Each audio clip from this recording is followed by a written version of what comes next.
Marcos capítulo de número 5. Quem lembra da mulher do fluxo de sangue? Marcos 5. O texto diz que ela tinha uma hemorragia, ela minava sangue já há 12 anos. E dentro da cultura judaizante, sobretudo da herança levítica, da ordem de Moisés, toda pessoa que estivesse na condição dela, ou seja, uma enfermidade ligada ao sangue, era tomada como uma pessoa imunda. Eu disse suja ou imunda? Suja ou imunda? Camille, tem diferença? Tem diferença. De vez em quando você pega uma roupa que você já usou de novo, tá limpa? Não, tá suja, mas você se faz desentendido e usa.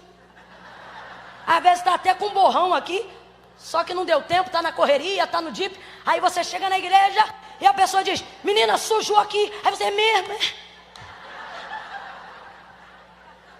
Por quê? O que isso significa?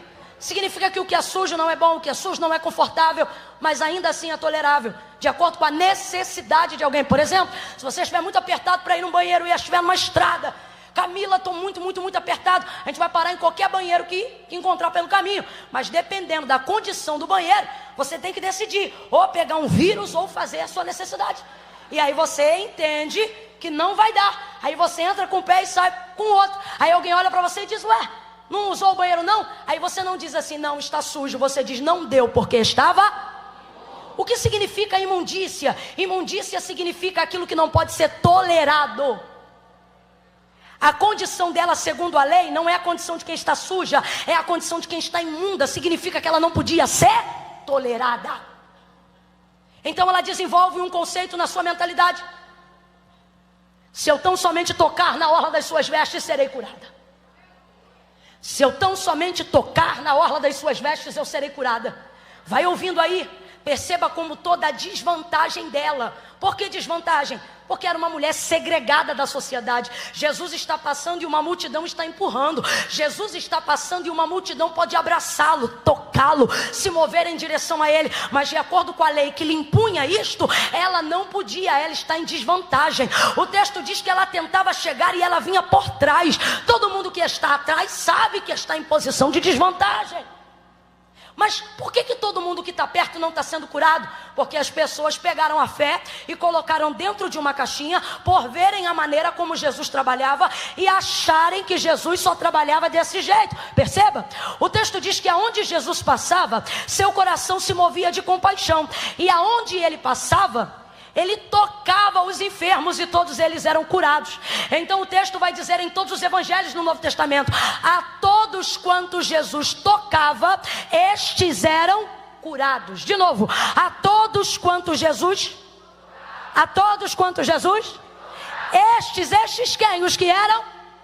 Não, isso, não me irrita. A todos quantos Jesus tocava, estes eram curados. Somente quem ou quais eram curados? Os que eram tocados. Então o povo começou a desenvolver a seguinte mentalidade: só é curado quem é. E está todo mundo apertando ele, mas ninguém é curado. Está todo mundo do lado dele, mas ninguém é curado. Ou seja, está todo mundo na vantagem. Todo mundo tem um privilégio que ela não tem, mas eles não sabem usar, porque eles pegaram uma fé que não só vai, mas vem, volta, toca, é tocado. Mas eles pensam, só é curado se for tocado. Como ela não podia tocar, ou melhor, como ela não podia ser tocada, porque ele era judeu, porque ela estava imunda, aí ela desenvolve uma ideia que ninguém teve. Ele pode me tocar, mas se eu tocar nele, ninguém vê. Camila, não entendi, vai entender. Jesus tem permitido esse processo de humilhação. Jesus tem permitido você caminhar por um tempo na desvantagem. Não é porque ele quer te humilhar, mas ele quer que você use o que tem te colocado em último lugar, para desenvolver um método novo de uma fé antiga, que ainda não foi utilizada pelas pessoas.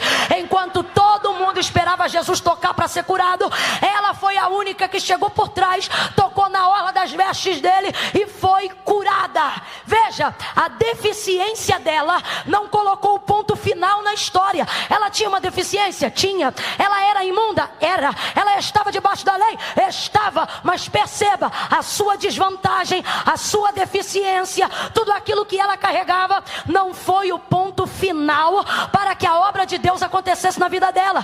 Camila, eu não entendi. Vai entender. Deus te trouxe aqui para dizer, sua deficiência não é o ponto aonde eu reino é o lugar por onde eu começo. É por ali que eu começo.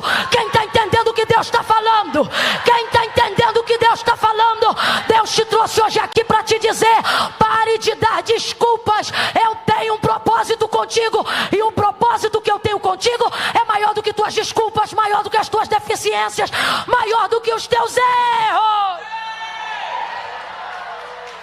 Aleluia! Aleluia! Levanta a mão direita o mais alto que puder. Coloca a esquerda na mesma envergadura. É na mesma altura. No 3, você vai baixar essas duas mãos santas no ombro. E não vai fazer assim, quebrado, não. Camila já venceu o desodorante. Mano, todo mundo vai ter que tomar um banho ainda hoje. Quando eu disser 3, vai pegar as duas mãos, vai colocar no ombro da pessoa e vai dizer: essa deficiência não é onde acaba, é por onde Deus começa. Levanta a mão, eu conto 1. Não há absolutamente nada em você que te diminua, que a graça de Deus não acrescente. Não há absolutamente nada que te humilhe em você, que Deus não tenha poder de trazer dupla honra onde houve vergonha. 2,5, prepara, porque você vai dizer a esta pessoa: essa deficiência não acaba, é por onde Deus começa. 3, pega aí no ombro dele e diz: essa deficiência não é aonde Deus acaba, é por onde Deus começa. Deus vai começar aí. Deus vai começar aí. Deus vai começar tratando o vício. Deus vai começar. Deus vai começar aí. Deus vai começar aí. Você diz: Deus, eu não sei por onde começar. E Deus está dizendo: deixa que eu começo. Eu vou começar por aí. João 9 é a mesma coisa. Olha o texto, gente. Olha o texto. O homem é deficiente, cego. Olha o texto. E passando Jesus, viu um homem. Veja. Está aí na Bíblia. Quando Jesus ia passando, viu um homem. Tem 2 vírgulas antes de falar da cegueira. Quem ainda está comigo, diga amém. Amém. Olha o texto. Quando Jesus ia passando, vírgula, viu um homem, vírgula, cego de nascença. Quem vem primeiro, segundo o que Jesus está olhando, passando e vendo? Jesus está vendo primeiro o cego ou primeiro o homem?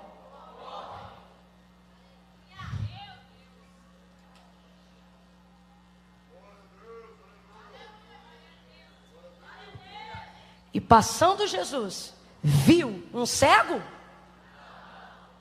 E passando Jesus, viu um? É você que acha que sua deficiência vem primeiro. É você que acha que esse problema, essa algema, cadeia, vício, limitação, seja lá o que for, que tem o governo da sua vida. Jesus passa e vê primeiro o homem, depois a deficiência dele. E passando Jesus, viu um. Jesus tem uma capacidade incrível de olhar para as mesmas pessoas que nós estamos olhando e ver nelas coisas que nós não vemos. É muito interessante. Você passa por um cracudo em São Paulo, lá no epicentro da Cracolândia, e ele pode ser um menino. Aí você passa por lá e você diz assim: ali um cracudo. Jesus passa pelo mesmo cracudo e diz: ali um menino. Você passa por um ponto de prostituição e você diz: ali uma prostituta. Jesus passa pela mesma prostituta e diz: ali uma mulher.